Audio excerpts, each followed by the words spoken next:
அனைவருக்கும் வணக்கம். வேலுண்டு வினையில்லை, மயிலுண்டு பயமில்லை, புகனுண்டு குறைவில்லை, கந்தனுண்டு கவலையில்லை. முருகப்பெருமான் தன்னுடைய அடியார்கள் கிட்ட செஞ்ச திருவிளையாடல் அப்படிங்கிறது ஒன்றல்ல ரெண்டல்ல எவ்வளவோ இருக்கு. அதை நாள் பூரா படிக்கலாம், வருஷம் பூரா படிக்கலாம், உண்மையை சொல்லணும்னா ஆயுள் பூரா படிக்கலாம். ஆனா ஒரே ஒரு குறை, நம்மளுக்கு ஆயுள் பத்தாது. அப்போ இந்த ஒவ்வொரு அடியார்களுடைய வரலாறையும் அவங்க கூட முருகன் செய்த திருவிளையாடல்களையும் பத்தி பேசிட்டு இருக்கும்போது என்னுடைய நண்பர் ஒரு கேள்வி கேட்டார். ஐயா, நீங்க சொல்றது கேட்கறது இதெல்லாம் நல்லா இருக்கு, ஆனா ஏன் நமக்கு இந்த மாதிரி ஒரு அனுபவம் வரமாட்டேங்குது? இப்போ உதாரணத்துக்கு அருணகிரிநாதர்கிட்ட நேர்ல வந்து முருகன் பேசினார், வள்ளலாருக்கு கண்ணாடியில முருகப்பெருமான் காட்சி கொடுத்தார், வாரியார் சுவாமிக்கு இதை பண்ணு அதை பண்ணுன்னு கனவுல காட்சி கொடுத்தார், பழனிக்கு வர சொன்னார். இவ்வளவோ அற்புதங்கள் ஒவ்வொரு நாளும் நடந்திருக்கு. பாம்பன் சுவாமிகளுடைய வரலாறு படிச்சோம்னா கேட்கவே வேண்டாம், அவ்வளவு விஷயம் இருக்கு. ஆனா ஏன் நமக்கு இந்த மாதிரி அனுபவம் வாய்ப்பதில்லை அப்படின்னு நான் சொன்னேன். அனுபவம் வாய்க்கிறது இல்லை அப்படின்னு உண்மை கிடையாது. நம்ம அவங்களுடைய பக்குவ நிலைக்கு போயிட்டோமா அதுதான் கேள்வி. இப்போ உதாரணத்துக்கு ஒரு கோவிலுக்கு போறோம், கோவிலுக்கு போயிட்டோம் அப்படின்னா நம்மளுடைய முழு எண்ணமும் எங்க இருக்குன்னு கொஞ்சம் யோசிச்சு பாருங்க. எந்த முருகன் கோவிலுக்கு போனாலும் சரி, இல்லை எந்த கோவிலுக்கு போனாலும் நம்மளுடைய மனசு என்ன பண்ணுது, இந்த கோவிலுக்கு வந்துட்ட நீயே இங்க வந்து நீ எதை கேட்டாலும் கிடைக்கும், சாமிகிட்ட எதை கேளு அதை கேளு இதை கேளுன்னு மனசு என்ன பண்ணுதுன்னா சுவாமிய சிந்திக்கிறத தாண்டி நம்மளுடைய தினமும் வாழ்க்கையில படக்கூடிய துன்பங்கள் பிரச்சனைகள் ஏதாவது ஒரு விஷயத்தை மடைமாற்றி அதையே திருப்ப திருப்ப நினைச்சு எதற்காக அந்த கோவிலினுடைய நோக்கம் இருக்குமோ அந்த நோக்கத்தை தாண்டி நம்ம போயிடணும். அது முதல் விஷயம். ரெண்டாவது, இப்ப இருக்கக்கூடிய வாழ்க்கையை பொறுத்த வரைக்கும் முருகனுடைய அருள் மட்டும் போதும்னு நினைக்கிற அளவுக்கு யாராவது இருக்காங்களான்னு கேட்டாங்கன்னா கேள்விக்குறிதான். அப்போ நம்ம அந்த அடியார்களுடைய உயர்ந்த நிலைக்கு நம்மளும் போனோம். அப்படி போனோம்னா முருகனுடைய அருள் செயல்கள் அத்தனையும் நமக்கும் சாத்தியப்படும். சமீபத்துல ஒரு நிகழ்ச்சியை நான் உங்களுக்கு பதிவு செய்யறேன். இது என்னுடைய தனிப்பட்ட அனுபவத்தை உங்ககிட்ட சொல்றதன் மூலமாக நான் பெரிய ஆளு, நான் பெரிய தவசீலன் தான் நான் சொல்லல.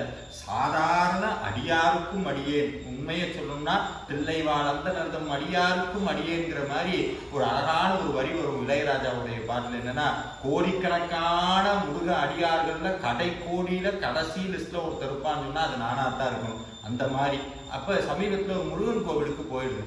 அப்போ அங்க முருகனுடைய திருவுருவ விக்கிரகம் பார்த்தீங்கன்னா குழந்தை, சின்ன குழந்தை மாதிரி இருக்கிறார் சுவாமி. அந்த அர்ச்சகரும் அவரை குழந்தை மாதிரி தான் பாவிக்கிறார். சின்ன கோமணம் கட்டி கையில சின்ன குச்சி.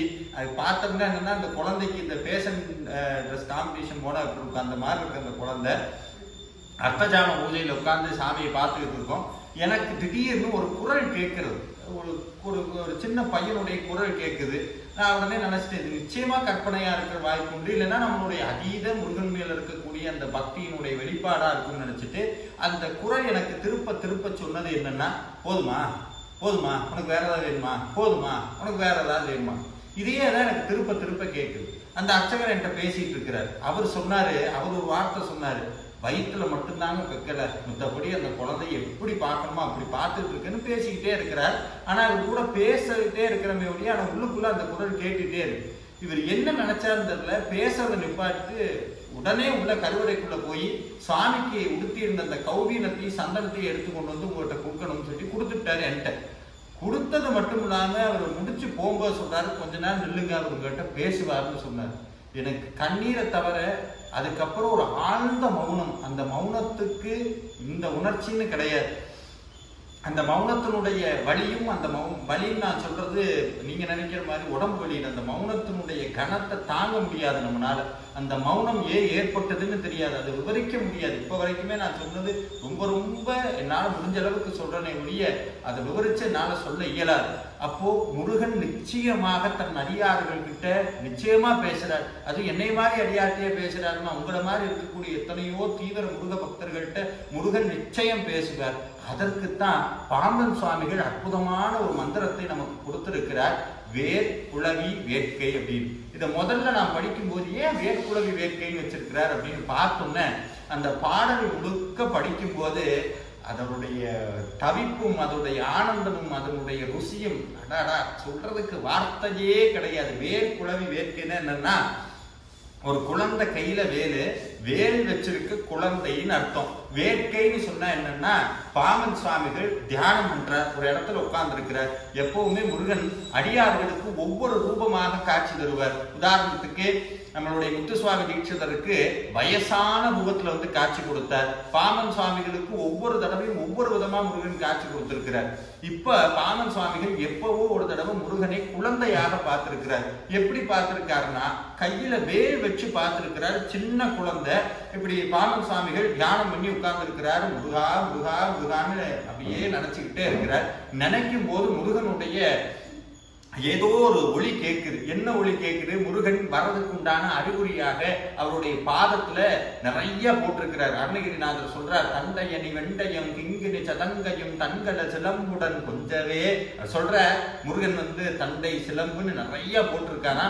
முருகனுடைய பாதத்துல நம்மெல்லாம் போட்டா சத்தம் போடும். இப்ப நிறைய பேர் ஏதாவது காலில் போட்டாங்கன்னா பட பட படன்னு சத்தம் வரும். ஆனா முருகனுடைய பாதத்துல அப்படி இசை சப்த ஸ்வரங்களும் அந்த சிலம்பும் தண்டையும் ஒன்னோட ஒண்ணு உரச உரச உரச உரச கொஞ்சுதான் அந்த கொஞ்சர ஒளி அருணகிரிநாதருக்கு கேட்டது. அதே மாதிரி நம்மளுடைய பாமன் சுவாமிகளுக்கும் தியானத்துல உட்கார்ந்து இருக்கும் போது அதே ஒளி கேட்குது. கேட்ட உடனே என்ன ஆயிடுச்சு, இவரு இந்த சத்தத்தை எங்கேயோ நான் கேட்டிருக்கிறேன் என்ன வந்துருச்சா, முருகன் குழந்தையா வந்த காட்சின்னு சொன்னோன்னே அது அப்படியே மனசுல வாங்கி இந்த அற்புதமான வேட்குழவி வேட்கைங்கிற அற்புதமான மந்திரத்தை நமக்கு சொல்லி இருக்கிறார். அதுல சொல்றார், 17 ஒன்றும் விலை செய்ய பாதம் ஒளி நடனன் மதிபோல மாமை முக மண்டலம் பகுக்க நகும் கதியே வேட்குழவி நின்னை காதலால் தழுவ நிதியே வாராயோ கைகள் நீள்கின்றனவே. முதல்ல பார்த்தார், அப்படி சத்தம் கேட்டுச்சே இல்லையோ, கண்ணை திறக்கல, சுவாமி அப்படியே உட்கார்ந்து இருக்கிறார். சத்தம் கேட்டுது, கிட்டதான் முருகன் நிற்கிறான்னு சொல்லி அப்படியே தாலி பிடிக்கணும்னு நினைக்கிறார். சொல்றார், அப்படியே ஆசையில அந்த குழந்தையை கட்டி பிடிச்சணும்னு சொல்லி கை நீளுதுன்னு சொல்றார் முதல் பாட்டுல. அப்படி கை நீடுதா, அப்படியே சுவாமி கிட்ட வரான்னு தெரிஞ்சுன்னு அப்படியே முருகன் காட்சி கொடுக்கிறார். குழந்தையா பாமன் சுவாமிகளுக்கு காட்சி கொடுத்தார். சரி, குழந்தையா வந்தார் முருகன், குழந்தைய எப்படி இருப்பார்? அடுத்த பாட்டுல சொல்றார், சீறி முடித்த சிகை செம்பொன் சுட்டி நன் குலைகள் மேலும் உறுப்பு நிழல் செய்ய ஆடும் வேல்குழவி. அந்த வேல்குழவிங்கிற வார்த்தை தான் என்னமோ மனசுக்குள்ள போட்டு அப்படி ஒரு சுவைங்க. என்னன்னா, இந்த நிறைய நம்ம சாப்பிட்றோம் இல்லை, இந்த இனிப்பு சக்கரைன்னு என்னென்னத்தையோ சாப்பிட்றோம், அதெல்லாம் அந்த சுவை நாக்குல ஒரு குறிப்பிட்ட வரைக்கும் தான்.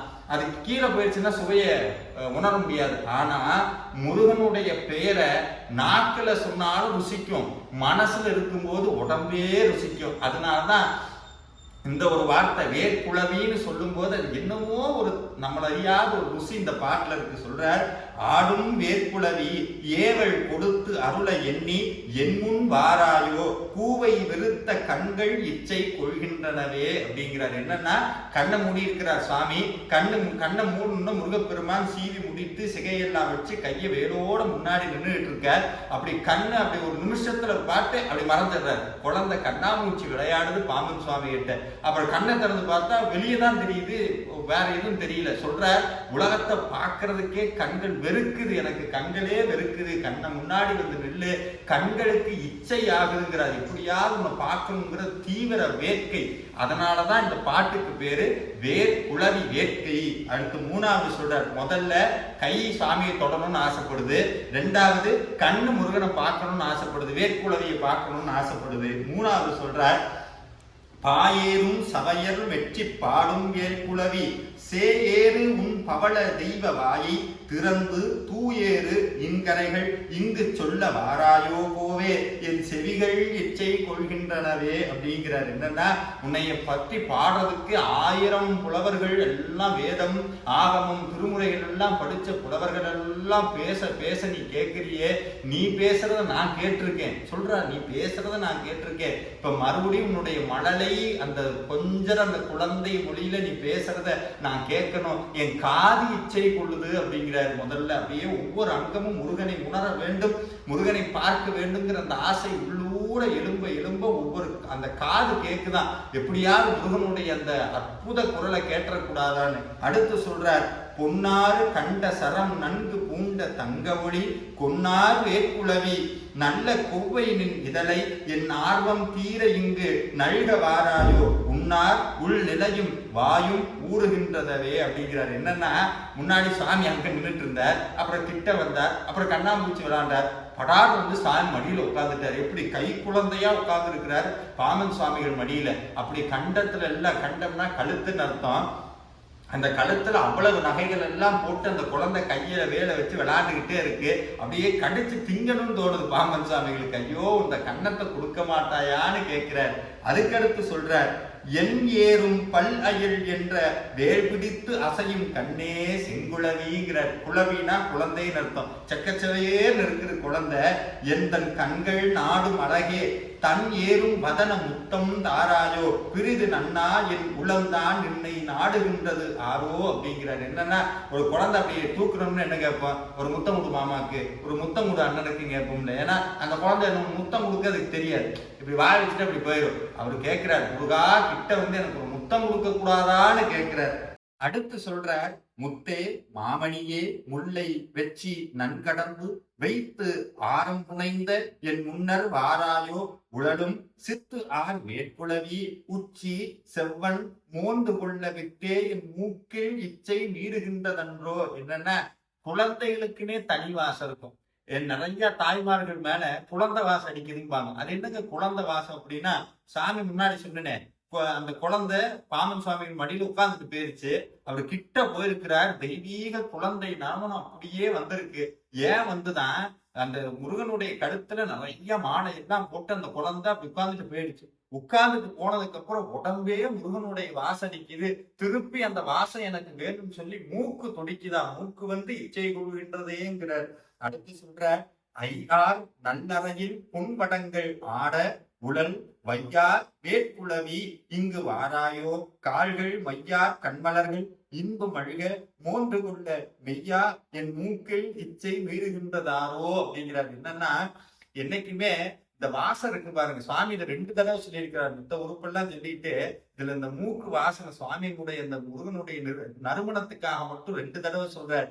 பாரதியார் சொல்லியிருப்பாரு, என்னன்னா, உச்சி தன்னை முகந்தால் கர்ப்பம் ஓங்கி வளருதடி. என்னன்னா, என் குழந்தை எல்லா குழந்தையும் அப்படி வந்து உச்சிதனை புகழ்ந்தால், ஆகா இது என்னுடைய குழந்தைன்னு வரக்கூடிய அந்த உணர்வு பாம்பன் சுவாமிகளுக்கு 2 தடவை ஏற்பட்டு முருகனுடைய உச்சியை முகர்ந்திருக்கிறார். திருப்பி வேணும்னு அந்த மூக்கு கேட்குது. மூக்கு அப்படியே கேட்குது, எனக்கு அந்த வாசம் திருப்பி வேணும்னு. அடுத்து சொல்ற, பொன்போல் மேனியிலே நல் பூமணம் கமலும் இன்பே வேல்குளவி இங்கு வாராயோ இரியா அன்புகார் புன்முறுவல் செய்யும் ஆர்கள் பண் அழகு என் துன்புகிற அம்பு எனவே நெஞ்சம் துள்கின்றது ஆரோ அப்படிங்கிறார். எல்லாம் முடிச்சதுக்கு அப்புறம் அள்ளி கட்டி அணைச்சிக்கணும்னு சொல்லி அப்படியே அந்த பொன் போல ஜொலிக்கிற வேலை வச்சுட்டு அந்த குழந்தை அங்கிட்டு இங்கிட்ட ஆடிக்கிட்டே இருக்கு. அப்படியே கட்டி நெஞ்சோட அணைச்சிக்கணும்னு சொல்லி அந்த நெஞ்சு துடிக்குதா, அத சொல்றார். அதுக்கடுத்து சொல்றார், கல்லார் செங்கரும்பே கண்டு தேனே இன்னமுது உன் கில்லாய் வேல்குளவி அன்பர்களே மாது உமையால் பிள்ளாய் கண்ணி ஒன்று நல்வெட்டு நான் தருவேன் தள்ளாதே உனக்கு முன்னரே வாராயே தகையே. இத்தனை நேரம் ஆடிட்டு இருந்த குழந்தை சடார்னு மறைஞ்சிருது, உள்ளம் துடிக்குது. இப்படி ஏமாத்தாத, முன்னாடி வந்து நின்று முருகா வேட்புலவி முன்னாடி வந்து நின்று அப்படின்னு அப்படியே உள்ளுக்குள்ள தவிக்கிறார் பாமன் சுவாமிகள். அடுத்து நிறைவா முடிக்கிறார், மாண்புகார் சந்தமுனி இன்ப வாழ்வே நின் நெறியை காண்பார் வேறு அளவும் இங்கு காண்பார்களோ நான் உன்படு அஞ்சி உனை நன்கு காண்பாள் இன்று வந்தேன் வீண் போகாதபடி இங்கன் வாராய் வேட்புலவி அப்படிங்கிறார். இதுக்கு முன்னாடி சொன்ன பாட்டெல்லாம் எப்பவோ அனுபவிச்ச அந்த ஒவ்வொரு முருகனை குழந்தையா அப்படியே பார்த்து தழுவி முகர்ந்து அந்த அனுபவத்துக்காக திருப்பி நான் இங்க வந்திருக்கேன். நீ முன்னாடி அருணகிரிநாதத்தை இதே மாதிரி இந்த குழந்தை விளையாட்டை விளையாடி இருக்க, எனக்கும் அந்த விளையாட்டை காட்டு முருகா வேட்புலவின்னு கெஞ்சரார் பாமன் சுவாமிகள். அற்புதமான இந்த பாடலை படிக்கும் போது உள்ளுக்குள்ள ஒவ்வொரு ஆணுக்குள்ளும் ஒரு தாய்மை இருக்கிறது. ஒவ்வொரு பெண்ணுக்கு மட்டும்தான் தாய்மை இருக்குன்னு இல்லைங்க. பக்தியில் அப்படியே ஊற ஊற முருகனை நினைக்க நினைக்க நினைக்க உள்ளுக்குள்ள அந்த தாய்மை உணர்வுனால உள்ளதுலயே மிகச்சிறந்த உணர்வு எதுனா தாய்மை உணர்வு. அத பெண்களுக்கு மட்டும்தான் வரும்னு கிடையாது, ஆண்களுக்கு அது குறிப்பா பக்தியில ஈடுபட்டு முருக வழிபாட்டுல ஊற ஊற ஊற அந்த வேட்புலவியை பார்க்கணுங்கிற வேட்கை நமக்கு வரும். இந்த அற்புதமான பதிகத்தை தினமும் வீட்டில் பாராயணம் செய்யுங்கள். முருகன் நிச்சயமாக அந்த வேர்க்குழவி உங்கள் மடியில் வந்து தவழுவான். பொதுவா சொல்லுவாங்க, இந்த குழந்தை பாக்கியம் இல்லாதவங்க இந்த பாடலை படிக்கணும் அப்படின்னு. நான் உங்ககிட்ட ஒண்ணு சொல்றேன், நீங்க குழந்தை பாக்கியம் பெறணும் அப்படிங்கிறதுக்காக இந்த பாடலை பாடுவதை காட்டிலும், முருகா பாம்பன் சாமிகளுக்கு எப்படி இந்த காட்சியை கொடுத்தியோ, எனக்கு ஒரு தடவையாவது வாழ்க்கையில் அந்த காட்சியை கொடுத்துரு, என் கண்ணு முன்னாடி குழந்தையா வந்து என் மடியில வந்து உட்கார்ந்துருன்னு அவனை குழந்தையா நீ வரணும்னு கேளுங்க. நிச்சயமா சுவாமி உங்க மடியில குழந்தையா தவழ்வார். அற்புதமான வேர்க்குழவி வேட்கை ஒரு மிக சிறந்த மந்திரம் என்பதை காட்டிலும் மனதை கொடுக்கக்கூடிய அற்புதமான கருவி. நன்றி, வணக்கம்.